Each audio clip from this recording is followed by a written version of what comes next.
Python पाठशाला में आपका स्वागत है। आज के इस वीडियो में हम ऑपरेटर्स के बारे में बात करने वाले हैं, जो एक बहुत इंपॉर्टेंट टॉपिक है। अगर आप पाइथन प्रोग्रामिंग सीख रहे हो तो ऑपरेटर्स को समझना बहुत ज़रूरी है। तो चलिए हम ऑपरेटर्स के बारे में बात करते हैं। सबसे पहले ऑपरेटर्स क्या होते हैं इसके बारे में हम जानेंगे। What are the operators. जो जो ऑपरेटर्स होते हैं, ऑपरेटर्स एक सिंबल होते हैं जो वैल्यूज एंड वेरिएबल पे ऑपरेशन परफॉर्म करते हैं। जैसे टू टू प्लस टू, यहाँ पे जो प्लस है ये स्पेशल सिंबल है, इसी को हम ऑपरेटर्स बोलते हैं।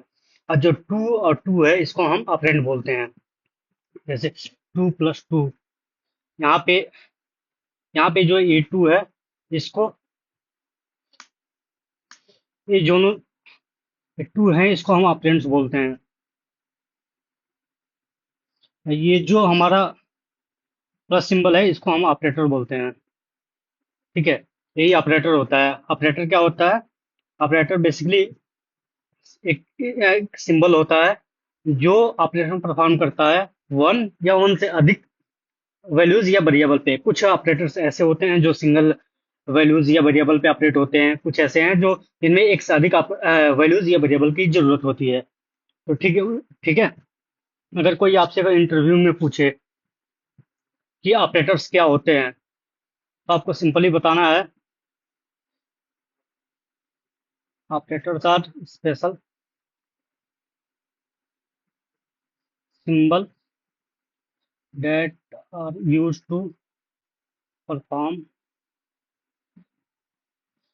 operation on values and variable।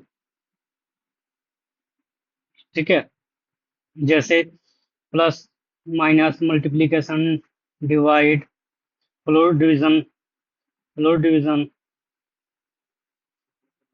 And आर। ठीक है, अब हम बात करते हैं। जैसे ये हमारे बहुत सारे ऑपरेटर्स हैं। अब इनको हमने डिफरेंट डिफरेंट कैटेगरीज में डिवाइड किया है, जैसे उनके यूज के अकॉर्डिंग कि उनका यूज क्या है। जैसे जैसे कुछ ऑपरेटर्स हैं जो मैथमेटिकल ऑपरेशन में यूज होते हैं, तो उनको हमने अलग कैटेगरीज में डिवाइड कर दिया। कुछ ऐसे हैं जो कंपैरिजन के लिए यूज होते हैं, उनको हमने अलग कैटेगरीज में डिवाइड कर रखा है। इसलिए इसको हमने पांच या छह या सात कैटेगरीज में हमने डिवाइड किया है, बेस ऑन दी यूज। ठीक है, तो पहला, अब हम यहाँ पे बात करते हैं टाइप्स ऑफ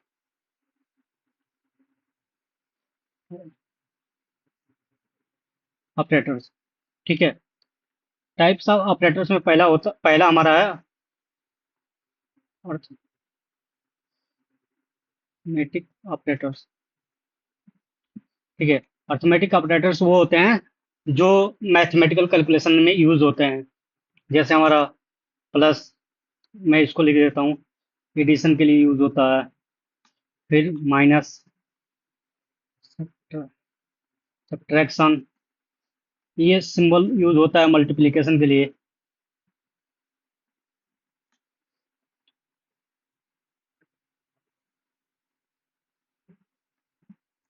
ये होता है फ्लोर डिवीजन।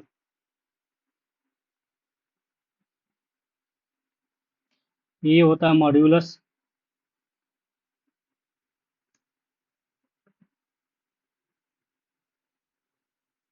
एक्सपोनेंट।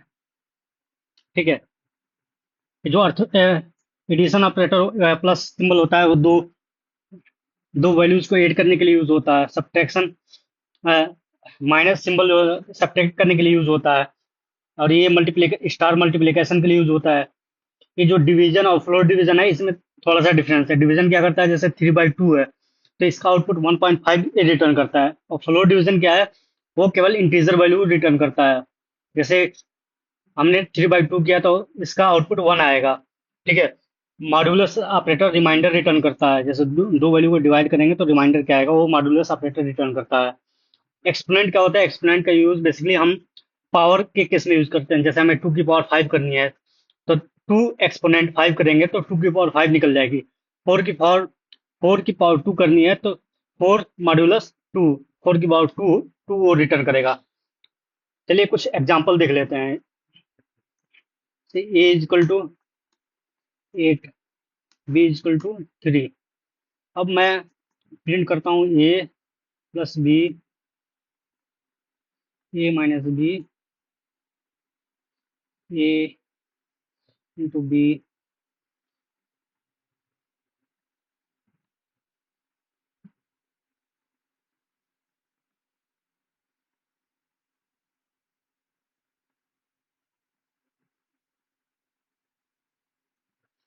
ठीक है, अब इसको रन करते हैं। रन करने के बाद हमारा ए प्लस बी का आउटपुट 11 आ गया, ए माइनस बी 5, ये भी करेक्ट है। और मल्टीप्लीकेशन 8 3 24, और 8/3 करेंगे 2.6 आउटपुट आएगा। अब जब फ्लोर डिवीजन करेंगे तो 2 आएगा। और ए रिमाइंडर इसका 8 को अगर 3 से डिवाइड करेंगे तब भी रिमाइंडर 2 आएगा। अब ये जो है मॉड्यूल एक्सपोनेंट ऑपरेटर, 8 की पावर 3 मतलब 512 ये आउटपुट रिटर्न कर दिया। तो ये थे हमारे कुछ मैथमेटिकल ऑपरेटर्स जिनको हमने समझा क्या होते हैं, और हमने एग्जाम्पल के थ्रू भी समझा इसको हम कैसे यूज करते हैं।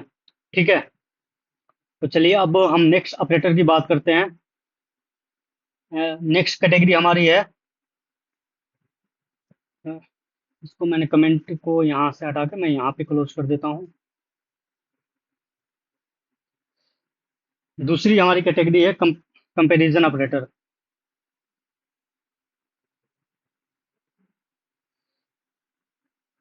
कंपैरिजन ऑपरेटर का यूज दो वैल्यूज को कंपेयर करने के लिए यूज किया जाता है। जैसे हमारे पास दो वैल्यू है 2 और 4, इसको कंपेयर करना हो तो हमें 2 इजकल टू भी हम चेक कर सकते हैं क्या दोनों वैल्यू बराबर है, कौन बराबर नहीं है, कौन बड़ा है कौन छोटा है, बड़ा है या बराबर है। ऐसे हम कुछ कंपैरिजन करते हैं, उसके लिए हम कंपैरिजन ऑपरेटर का यूज करते हैं। इसमें बेसिकली कुछ ऑपरेटर्स के बारे में देखते हैं कैसे हम यूज करते हैं और क्या क्या है। जैसे इज इक्वल टू, इसको बोलते हैं हम इक्वल टू, ये नॉट इक्वल टू, और तीसरा होता है greater then,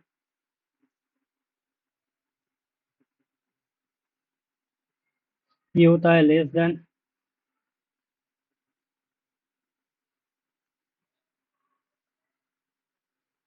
greater than equal to, greater than और इक्वल,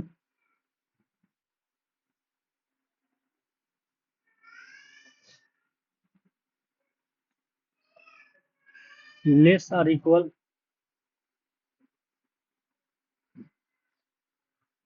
ठीक है,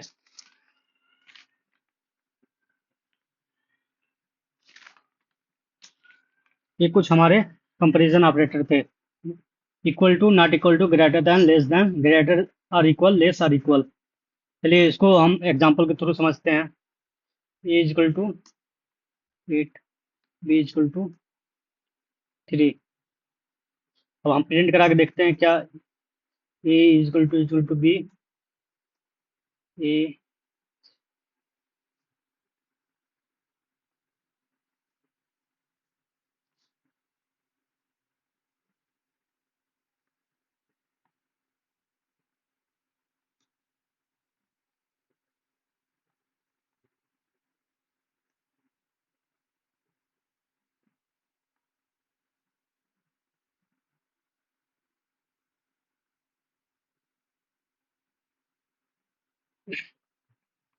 अब ए और बी दोनों बराबर नहीं है तो ये हमारा फॉल्स रिटर्न किया। A not equal to B, A true return किया। A is greater than B, हाँ ए जो है बी से बड़ा है, ट्रू रिटर्न किया। ए लेस देन बी, नहीं, फॉल्स रिटर्न किया। ए इज ग्रेटर देन और equal to, yes, A true return किया। ए इज लेस देन और इक्वल टू, ये फॉल्स रिटर्न किया। एक बात इसमें ये है कि जो हमारा कंपैरिजन ऑपरेटर है वो हमेशा ट्रू या फॉल्स ही रिटर्न करता है। ये हमें ध्यान ध्यान रखें, जब हम दो वैल्यू कंपेयर करते हैं तो ये हमेशा ये ट्रू या फॉल्स देगा। जब वो कंडीशन सेटिस्फाई होगी तो ट्रू करेगा, ट्रू रिटर्न करेगा, अदरवाइज ये फॉल्स रिटर्न करता है। ठीक है, इसको मैं कमेंट के अंदर डालता हूँ। अब हम बात करते हैं तीसरे ऑपरेटर की। थर्ड ऑपरेटर है हमारा लॉजिकल ऑपरेटर।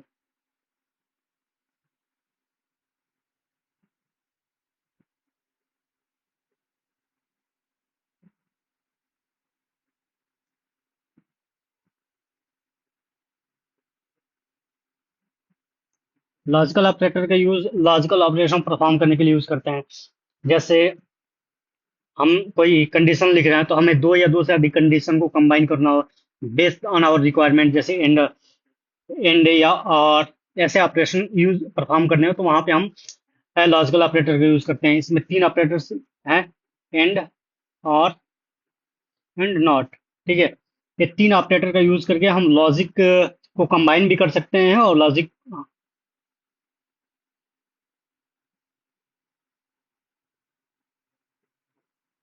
ठीक है, हम लॉजिक को कंबाइन करते हैं। और ये जो लॉजिकल ऑपरेटर है वो बुलियन वैल्यू पे ही ये अप्लाई होता है। मोस्ट ऑफ केसेस केसेस में हम बुलियन वैल्यू पे ही ये ऑपरेशन परफॉर्म करेंगे। है, ठीक है। जैसे एग्जांपल के लिए हम समझे, हमारे पास ए इजल टू ट्रू है, बी इजल टू फॉल्स। जो एंड ऑपरेटर है, एंड ऑपरेटर जैसे दो दो हमारे पास वैल्यू है, अगर दोनों ट्रू हैं तो एंड ऑपरेटर हमें ट्रू रिटर्न करेगा। अगर अगर उसमें से कोई भी एक वैल्यू फॉल्स है तो उसका आउटपुट हमेशा फॉल्स आता है।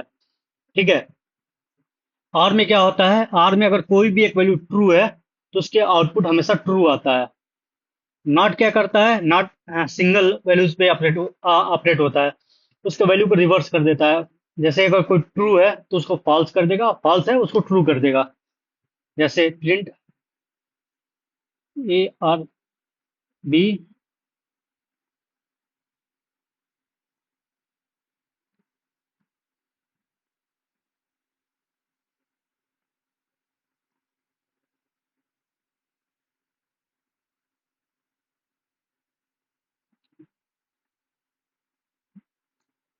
जैसे आर में क्या है, आर में मैंने बताया था कोई भी एक वैल्यू ट्रू होगी तो उसका आउटपुट ट्रू होगा। आउटपुट ट्रू आ गया। एंड में क्या है, एंड में दोनों वैल्यू ट्रू होगी तभी आउटपुट ट्रू करेगा, अदरवाइज ये फॉल्स रिटर्न करेगा। ये फॉल्स रिटर्न कर दिया। अब ए की वैल्यू ट्रू है तो हम जब नॉट लगाएं तो उसकी वैल्यू को फॉल्स कर देगा। बी की वैल्यू फॉल्स है, अगर नॉट लगाएं तो नॉट लगाएंगे तो उसकी वैल्यू को ट्रू कर देगा। ठीक है। तो ये थे हमारे लॉजिकल ऑपरेटर। अब हम नेक्स्ट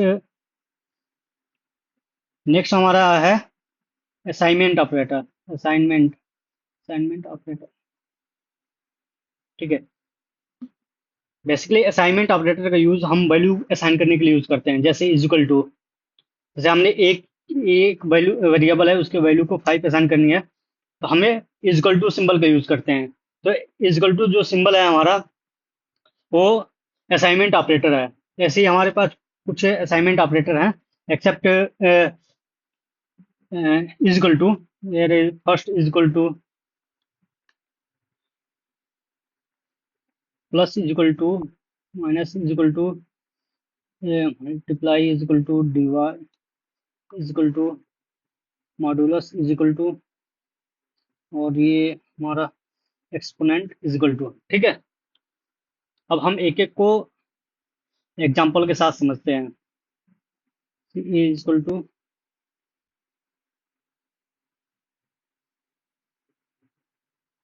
बी इजिकल टू 5। ठीक है। अब हम, तो ये हमारा इजिकल टू था, ये असाइनमेंट ऑपरेटर है। ये क्या कर रहा है, ए में 100 को स्टोर करा रहा है, वैल्यू असाइन कर रहा है, ए को 100 असाइन कर दिया। दूसरा जो ऑपरेटर था A plus is equal to B is equal to, मैंने यहाँ पे कर लिया 5। मैंने यहाँ से बी को हटा देता हूँ। तो ये ऑपरेटर बेसिकली क्या करता है, ए की में जो वैल्यू होगी उसमें 5 ऐड करेगा और जो हमारा आउटपुट आएगा उसको ए में ही स्टोर करेगा। इसका मतलब ये होता है ए इजिकल टू ए प्लस 5। ठीक है। अगर जब हम ए में 5 स्टोर करेंगे फिर ए की वैल्यू प्रिंट कराएंगे तो हमें यहाँ पे ए की वैल्यू मिलेगी 105। ठीक है। दूसरा ऑपरेटर है हमारा ए माइनस इजिकल टू 5। ये बेसिकली क्या करता है, ए में जो वैल्यू है 105, उसमें से -5 करेगा, और जो हमारा आउटपुट आएगा उसको ए में ही स्टोर करेगा। ए इज इक्वल टू A-5। तो जब हम प्रिंट कराएंगे ए, तो यहाँ पे हमें इसकी वैल्यू 100 मिलनी चाहिए। ठीक है। अब दूसरा ऑपरेटर है हमारा A into 2। A into 2, A into is equal to 2। A में, इसमें हम क्या कर रहे हैं बेसिकली, ए में जो वैल्यू है उसको हम 2 से मल्टीप्लाई करा रहे हैं, और उसके वैल्यू को 2 में स्टोर करा रहे हैं। ठीक है। अगर ए को यहाँ पे प्रिंट कराऊंगा तो ये हमें देगा, ए में वैल्यू थी 100, तो ये 100 को ये 200 कर देगा। फिर अब मैं ए को डिवाइड करा रहा हूँ, और ए क्या करेगा, ए को ए में ए के वैल्यू को 2 से डिवाइड करेगा, और उसके जो आउटपुट आएगा उसको ए में स्टोर करा देगा। प्रिंट ए। अगर ए को यहाँ पे प्रिंट कराएंगे तो हमें 100 मिलेगा, क्योंकि हमारी वैल्यू, ए की वैल्यू यहाँ पे 200 थी। फिर ए को 2 से डिवाइड करेंगे तो 100 आ जाएगा। ठीक है। अब नेक्स्ट हमारा था, अब मैंने ए को डिवाइड किया 10 से, ए को मैंने 10 से डिवाइड किया, और जो हमारा रिमाइंडर आया उसको ए में स्टोर करा दिया। मतलब ए इज इक्वल टू A10। ठीक है। तो यहाँ पे अगर हम प्रिंट कराएंगे ए को तो हमें मिलेगा, 100 को 10 से डिवाइड करेंगे तो हमारा रिमाइंडर रिमाइंडर 0 आएगा। तो हम 100 से डिवाइड ना कर 10 से डिवाइड ना करके हम इसको करते हैं 12 से डिवाइड। 12 से अगर डिवाइड करेंगे हम, तो हमें रिमाइंडर मिलेगा 4। अगर अगर हम 100 को 12 से डिवाइड करेंगे तो 12/96, 4 हमें रिमाइंडर मिलेगा। तो यहाँ पे एक वैल्यू हमें 4 होगी। अब मैं यहाँ पे क्या कर रहा हूँ, ए को ए एक्सपोनेंट 2, मैंने मतलब इसका ये हुआ कि हम ए एक्सपोनेंट 2, ए में जो वैल्यू है उसका हम स्क्वायर कर रहे हैं। जैसे 4 है हमारी वैल्यू, तो ए एक्सपोनेंट 2 का मतलब ये हो जाएगा कि हम जो ए की वैल्यू है उसको हमने स्क्वायर किया, और उसको ए में ही स्टोर करा दिया। जब हम यहाँ पे प्रिंट कराएंगे ए को, तो यहाँ पे हमें मिलेगा 16।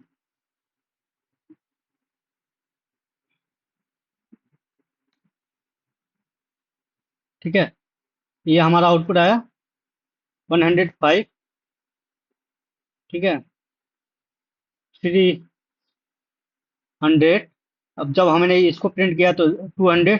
ये जो हमारा जो डिवीजन है, डिवीजन हमारे वो पॉइंट में वैल्यू रिटर्न करता है, तो हमने 100.10 आ गया।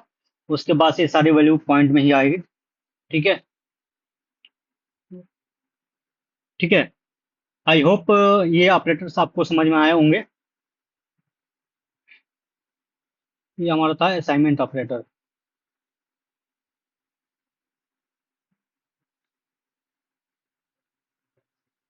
अब हमारा आता है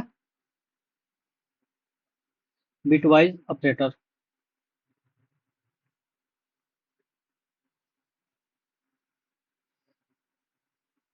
बिटवाइज ऑपरेटर जो है वो बाइनरी नंबर्स पे अप्लाई होता है। जैसे हमने कोई नंबर लिया तो उसको हम बाइनरी में कन्वर्ट करते हैं, फिर उसमें हमें बिट वाइज एक एक बिट पे वैल्यू, ये ऑपरेटर्स अप्लाई होते हैं। जैसे इसमें कुछ ऑपरेटर्स हैं, एंड, और, नॉट, एक्सआर,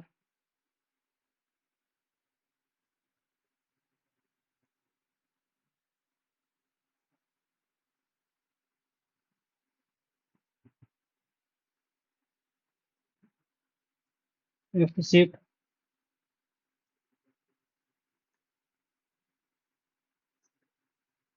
ठीक है। मैं यहाँ पे भी लिख देता हूँ इसको।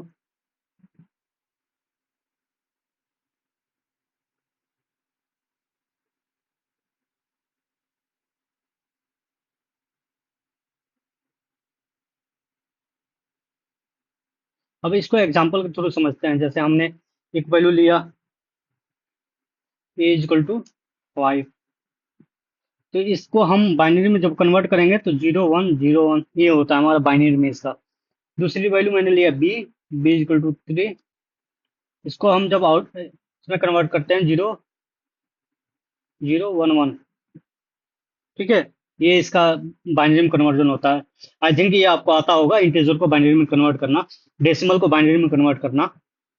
तो हमने बेसिकली क्या है, डेसिमल नंबर हमारा 5 है उसको बाइनरी में कन्वर्ट कर दिया, 3 को भी फिर हमने बाइनरी में कन्वर्ट कर दिया। अब देखते हैं इसमें क्या।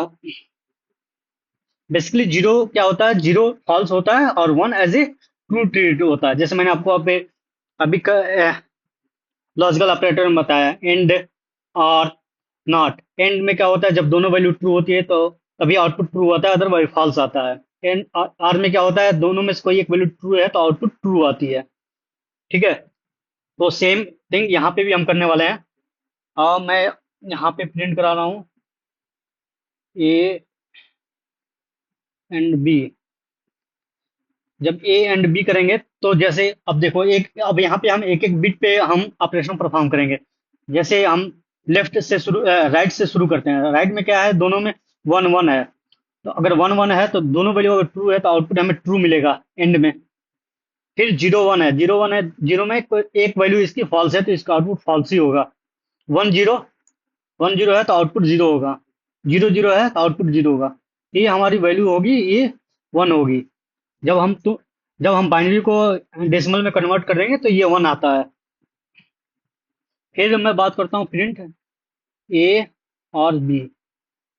ए और बी में क्या होता है, जैसे दोनों में से अगर कोई एक वैल्यू ट्रू है तो आउटपुट ट्रू आता है हमेशा। तो हम लेफ्ट से शुरू राइट से शुरू करते हैं। वन वन है तो आउटपुट वन आ गया। फिर जीरो वन है तो आउटपुट वन आया। फिर वन और जीरो है तो आउटपुट वन आया। फिर जीरो जीरो है तो आउटपुट जीरो आया। ये हमारा डेसिमल 7 के इक्वल होता है। ठीक है, अब वो हम बात करते हैं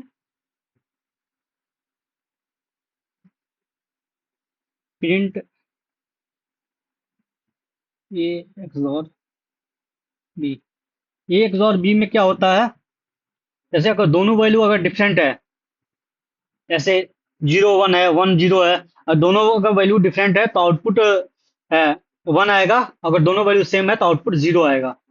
तो जैसे हम राइट से शुरू करते हैं, वन वन है तो इसकी आउटपुट जीरो आएगी। फिर उसके बाद जीरो वन है, इसकी आउटपुट वन। वन जीरो है, आउटपुट वन। जीरो जीरो है, आउटपुट वन जीरो, सॉरी। ठीक है, ये हमारा रहा, ये हमारा इक्वल होता है 6 के। प्रिंट ए,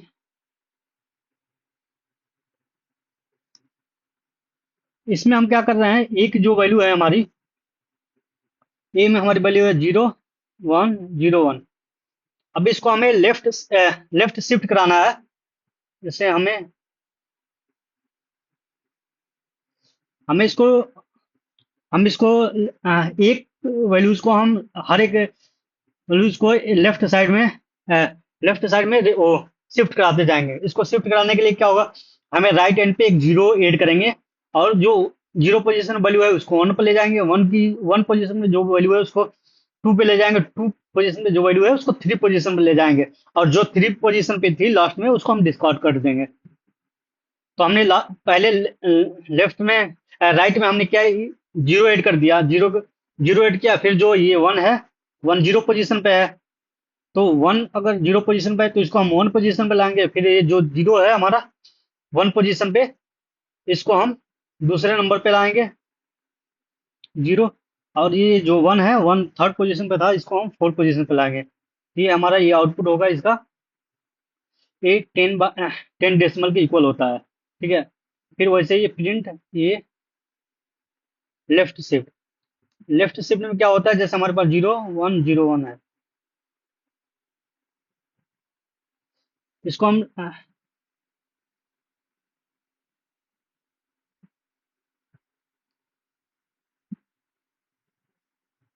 इसको हमें राइट शिफ्ट कराना है। ये राइट शिफ्ट कराना है। राइट शिफ्ट कराने के लिए हमें लेफ्ट एंड पे जीरो ऐड करना है। और हर एक वैल्यूज के एक पोजीशन आगे हमें शिफ्ट करते जाना है। जो लास्ट वाली वैल्यू है उसको डिस्कार्ड कर देंगे, क्योंकि हमारी चार पोजीशन ही हमें रिक्वायर्ड है। अगर ऐसे हम डिस्कार्ड नहीं करेंगे तो 5 डिजिट हो जाएगी, हमें 4 डिजिट ही चाहिए। तो मैंने ऐड किया 0, फिर ये 0 1 पोजीशन पे चला जाएगा, फिर 1, फिर ये 0। ठीक है, ये हमारा इक्वल होता है 2 के। ठीक है, चलिए इस प्रोग्राम को रन करते हैं और देखते हैं हमारा आउटपुट क्या आता है, एक्सपेक्टेड आता है या नहीं आता है। मैंने ये किया 1 7 6 10 2। ठीक है,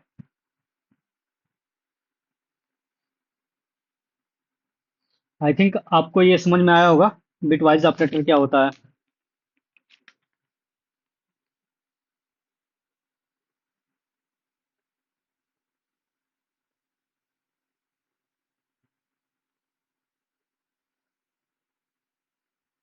अब हम 6 हमारा है identity operator.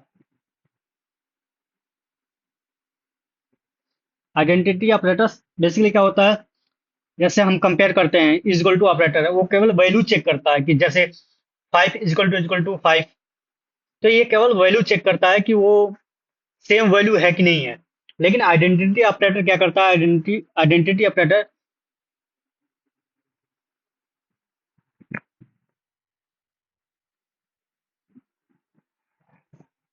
Identity operator value के साथ साथ उसकी लोकेशन को भी चेक करता है, क्या सेम लोकेशन पे है।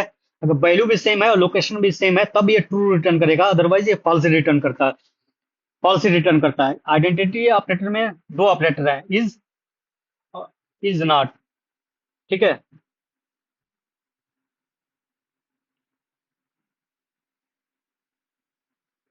चलिए इसको एग्जाम्पल के थ्रू समझते हैं। जैसे ए इजक्वल टू 5, अब बी इजक्वल टू, बी मैंने 5 कर दिया, सी इजक्वल टू 4, सी,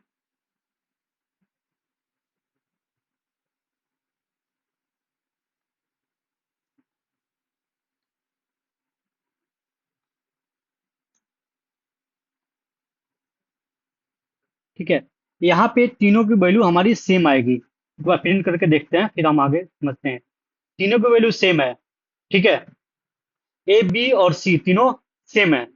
अब लेकिन अगर मैं एंड यहाँ पे मैं ऑपरेटर चेक करता हूँ, प्रिंट ए इज बी। अब ए इज बी क्या करेगा कि उसकी भी लोकेशन और वैल्यू दोनों चेक करेगा, क्या दोनों अगर सेम होंगे तब ये रिटर्न ट्रू करेगा, अदरवाइज ये फॉल्स रिटर्न करेगा। फिर मैं A is C,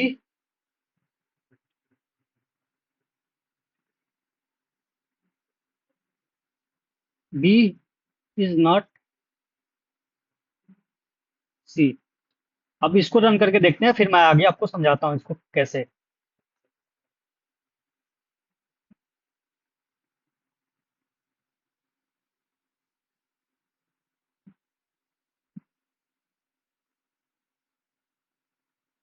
C, D is D is equal to C+4, C+1। ठीक है, ये अब यहाँ पे हम डी को चेक करते हैं, वो वैल्यू 5 हो गई, तो सेम सेम रेफरेंस को वो पॉइंट करने लगा था। जब से हमने सी को स्टोर किया, सी में ही 5 को स्टोर कर दिया डायरेक्टली, तो 5 की जो लोकेशन थी वो 5 ऑलरेडी हमारे पास अवेलेबल था बी, ए और बी में, तो सेम रेफरेंस को पॉइंट कर रहा था। तो इसलिए मैंने दूसरा ऑब्जेक्ट बनाया। 4 जो है सी का जो रेफरेंस है वो 4 से है, डी में हमारे 5 को हमने स्टोर किया। अब देखते हैं क्या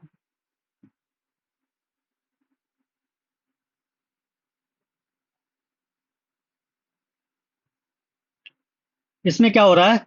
जैसे हमने कोई एक वेरिएबल स्टोर कर दिया मेमोरी में, अगर वो वेरिएबल अगर हम वो अगर वैल्यूज हमारे मेमोरी में स्टोर है, तो फिर दोबारा हम किसी वेरिएबल में उसकी वैल्यू को असाइन करते हैं, तो वो सेम रेफरेंस को रिफर करता है, उसमें नई वैल्यू क्रिएट नहीं कराता है। इसलिए ये इस केस में हमारी मेमोरी जो है सबकी इक्वल है, मेमोरी सेम मेमोरी को रिफर कर रहा है। ठीक है, अगर हमें ये चेक करना हो उस जैसे कोई ऑब्जेक्ट हमारे किसी मेमोरी लोकेशन पे स्टोर होता है, तो उसकी हम आईडी फाइंड कर सकते हैं, वो किस आईडी पे है।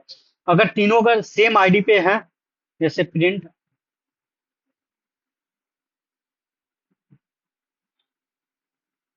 आई डी इक्वल टू ए।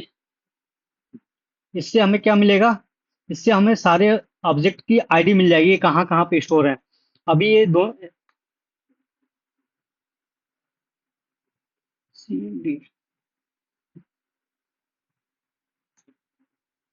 देखो जो तीनों ऑब्जेक्ट हैं ए बी डी, तीन सेम ऑब्जेक्ट को रिफर कर रहा है, तो इनका मेमोरी लोकेशन भी सेम है और इनकी वैल्यू भी सेम है। इसलिए is A is D true आ रहा है और B is not D false आ रहा है। A B, A is B वो भी ट्रू है, ए इज डी वो भी ट्रू है, ठीक है। वैल्यू सेम है, वो same reference same memory location को पॉइंट कर रहे हैं, ए बी और डी, इसलिए ये तीनों जो है इक्वल है। आइडेंटिटी तीनों की सेम है, वैल्यू भी सेम है, लोकेशन भी सेम है, तो इसलिए आइडेंटिटी ऑपरेटर हमें ट्रू रिटर्न कर रहा है, ठीक है। आई होप ये आपको समझ में आया होगा।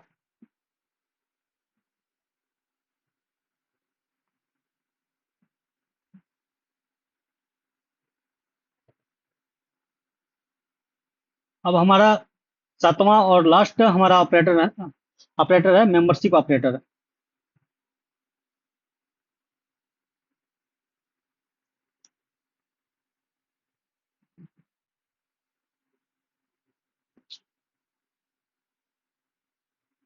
मेंबरशिप ऑपरेटर बेसिकली चेक करते हैं कोई वैल्यूज हमारे सीक्वेंस डेटा टाइप में, सीक्वेंस डेटा में स्टोर है कि नहीं है। जैसे कोई वैल्यूज है वो लिस्ट, टपल या स्ट्रिंग में एग्जिस्ट करता है कि नहीं करता है, ये चेक करता है। तो इसमें दो हमारे ऑपरेटर्स होते हैं, इन, नॉट इन, ठीक है। जैसे एग्जांपल के थ्रू आपको ज्यादा समझ में आएगा, जैसे मैंने एक लिस्ट बनाया 1 2 3 4। अब हमें चेक करना है print 3 in A, print 7 not in,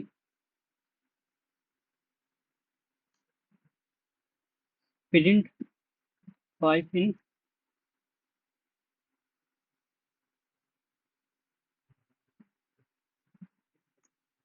इसमें 3 ए में है 3 ए में है, हाँ 3 ए में है, तो इसका आउटपुट ट्रू आया।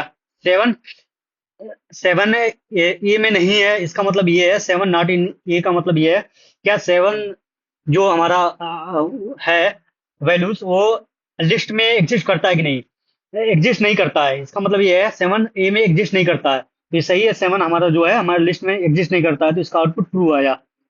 अब फिर मैं बोल रहा हूँ कि 5 इन ए, अब ये चेक करेगा 5 ए में है, 5 अगर ए में होगा तो ट्रू रिटर्न करेगा, अदरवाइज फॉल्स। तो 5 ए में तो है नहीं, तो इसका आउटपुट फॉल्स आएगा, ठीक है। तो ये रहा हमारा ऑपरेटर्स। ऑपरेटर्स क्या होते हैं, हमने ऑपरेटर्स के कितने टाइप्स होते हैं, हमने एक एक हर एक ऑपरेटर्स के बारे में सीखा विथ एग्जांपल। अगर ये अगर ये वीडियो आपको अच्छा लगा हो तो इस वीडियो को लाइक करें, शेयर करें और हमारे चैनल को सब्सक्राइब करें। मैं ऐसे ही वीडियो इस चैनल पे लाता रहूंगा। मैं पूरा पाइथन कवर करूंगा, फिर उसके बाद जेंगो में वेब एप्लीकेशन कैसे बनाते हैं, एपीआईज रेस्ट फ्रेमवर्क के थ्रू कैसे लिखते हैं, ठीक है। उसके साथ साथ मैं फ्रंट एंड की कुछ टेक्नोलॉजी जैसे JavaScript, H T M L, C S S, React, इन सब के बारे में भी अपने चैनल पे बताने वाला हूँ। तो आपने अगर अगर अभी तक मेरे चैनल को सब्सक्राइब नहीं किया तो प्लीज़ सब्सक्राइब कर लें। मैं इसी तरह के वीडियो इस चैनल पे लाता रहूँगा। Thank you guys for watching this video.